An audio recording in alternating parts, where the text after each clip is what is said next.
जय हिंद दोस्तों, मैं आप सभी के बीच लेकर आ गया हूँ इंग्लिश का सबसे महत्वपूर्ण टॉपिक स्ट्रक्चर आपका have has plus two infinite. ठीक है, तो हम लोग कहाँ पे हैव हैज के बाद टू का यूज करेंगे, आइए आज हम लोग सीखते हैं। तो इसके लिए आपको किसी भी वाक्य को हिंदी से इंग्लिश में ट्रांसलेट करते समय दो बातों का ध्यान देना बहुत जरूरी होता है। एक तो उसका पहचान और दूसरा स्ट्रक्चर। ठीक है, तो सबसे पहले हम आज इसका पहचान देखते हैं और फिर इसका स्ट्रक्चर देखेंगे, फिर इसका एग्जांपल समझेंगे कि कैसे हम लोगों को ट्रांसलेट करना है हिंदी से इंग्लिश में। तो चलिए, पहचान क्या है कि वाक्य की क्रिया के अंत में ना में नी के बाद में क्या लगा हो, है, हो या होता है, होती है, होते हैं, पढ़ता है, पढ़ती है आदि लगा होगा। ठीक है, तो हम लोग इस स्ट्रक्चर का यूज करेंगे। अफर्मेटिव सेंटेंस की बात करते हैं तो सब्जेक्ट प्लस हैव या has plus two plus V1 plus object, ये हमें अफर्मेटिव में यूज करना है।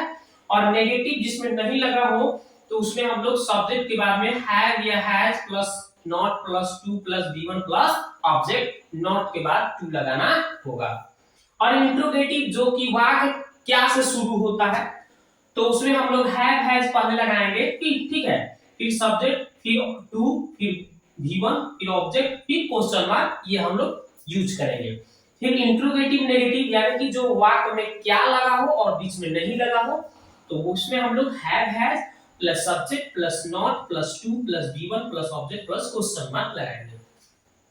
और WHQ यानी कि W और H से जो वाक्य शुरू होते हैं, जैसे व्हाट, वेयर, व्हाई, है ना, बीच में कब, कहां, कैसे लगा होता है वाक्य में, तो उसका अंग्रेजी हम लोग पहले लिख देते हैं। ठीक है, यानी WHQ वर्ड को पहले लिखते हैं, फिर हैव या हैज, फिर सब्जेक्ट, फिर नहीं होगा तो नॉट लगाना होगा और नहीं तो नॉट छोड़ देना होगा, फिर to, V1, object, question mark. यही है इसका पूरा रूल। अब रूल समझ गए होंगे तो चलिए हम लोग थोड़ा एग्जांपल की चर्चा करते हैं। जैसे मुझे घर जाना है, देखिए ना के बाद है आ गया ना लेने के बाद है हो। ठीक है, तो क्या लगाना है, ये अफर्मेटिव का यूज करना है हम लोगों को।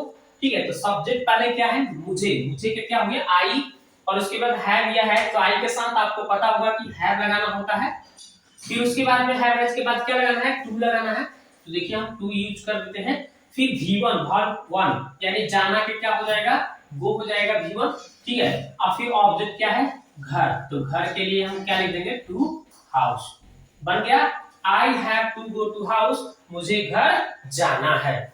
इसी तरह से उसे भीख मांगना पड़ता है तो उसे क्या हो जाएगा, ही, और ही के साथ क्या लगाना है, यही है आपका, यही यूज करना है अफर्मेटिव ही, तो ही के साथ हैज लगेगा ना, तो हैज लगा देंगे। फिर हैज के बाद में क्या टू लगाना है, तो टू लगा दिया। उसके बाद में वर्ब 1, तो भीख मांगना के क्या होता है, भीख मांगना क्या होता है अंग्रेजी, बेग, क्या होता है, बेग मतलब भीख मांगना, भीख मांगना कहीं अंग्रेजी बेग हो गया। ठीक है, और ना लेने के बाद पढ़ता है, पढ़ती है के लिए हमने क्या लगाया, हैव टू लगा दिया, बन गया ही हैज टू बेग, उसे भीख मांगना पड़ता है। मुझे खेत में काम नहीं करना होता है। ठीक है, ना, देखिए ना लेने के बाद होता है, होती है भी आ गया, तो देखो इसमें नहीं आ गया ना, तो नेगेटिव वाला ये वाला दूसरा सूत्र लगेगा, तो सब्जेक्ट के बाद हैव लगाना है। तो देखो मुझे क्या हो गया, आई के साथ क्या लगता है, हैव, और हैव के बाद में नॉट लगाना होता है नहीं के लिए, तो नॉट लगा दिया गया। फिर उसके बाद में क्या लगाना है भाई, टू लगाना है, तो देखिए टू हमने यूज कर दिया। उसके बाद में V1 यानी वर्ब का पहला रूप यानी काम करना का अंग्रेजी होता है वर्क। ठीक है, तो वर्क हो गया, वर्क वर्ब 1 ही है। और उसके बाद में ऑब्जेक्ट क्या है जी, खेत में करना है ना, तो मे का अंग्रेजी हो गया इन, और खेत का हो जाएगा इन द फील्ड हो जाएगा, मतलब खेत में, FIELD, field, in the field, यानी I have not to work in the field, मुझे खेत में काम करना नहीं होता है, चाहे नहीं पड़ता है।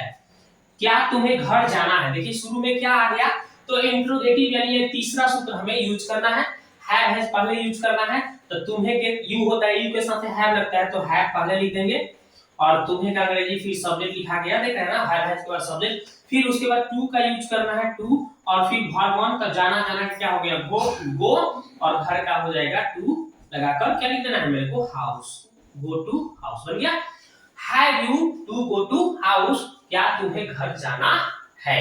ठीक है, तो इस तरह से आप ट्रांसलेट कर पाएंगे। आइए कुछ और एग्जांपल सीखते हैं हम लोग। क्या कुछ और एग्जांपल देख लेते हैं। जैसे हमने इंट्रोगेटिव भी बता दिया, नेगेटिव भी बता दिया, है ना, अफर्मेटिव तो बता ही दिया। अब थोड़ा सा इंट्रोगेटिव, नेगेटिव और WH की भी चर्चा कर लेते हैं, ठीक है, उसको भी थोड़ा हम लोग सीख लेते हैं। तो चलिए हम सीखते हैं।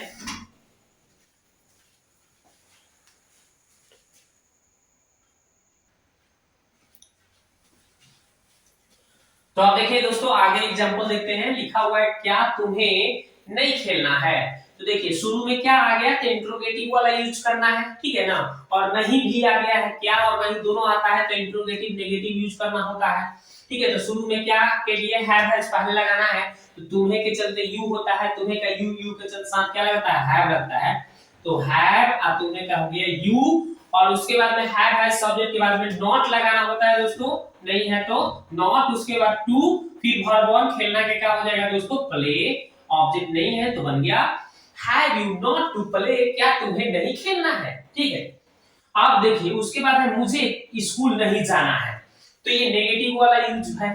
तो कैसे बनेगा, सब्जेक्ट पहले लिख देना है मुझे के आई, फिर हैव है, तो आई के साथ हैव लग जाएगा, और नहीं का नॉट हो जाएगा, तो फिर क्या लगाना होगा, टू, हैव के बाद टू लगाना है, नहीं के बाद नॉट, मतलब देखिए हैव के बाद नॉट फिर टू, ठीक है। तो नॉट के बाद टू लग गया, और जाना का अंग्रेजी हो गया गो, और टू कहां पे जी, स्कूल, तो SCHOOL, स्कूल का अंग्रेजी तो आप जानते ही होंगे। I have not to go to school, मुझे स्कूल नहीं जाना है, चाहे मुझे स्कूल नहीं जाना पड़ता है, चाहे नहीं होता है। अब देखिए बीच में कहां कब कैसे आ गया, देखिए बीच में क्यों आ गया है, तो ये WHQ वर्ड है, तो यानी WHQ वाला सूत्र लगाएंगे।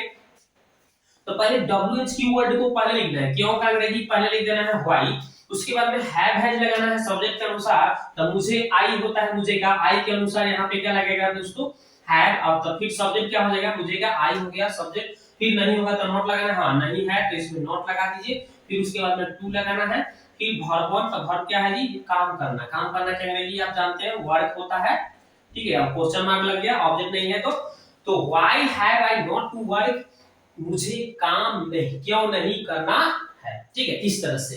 तो इस तरह से आसानी से आप अंग्रेजी में ट्रांसलेट कर पाएंगे। मिलते हैं नेक्स्ट वीडियो में, ठीक है।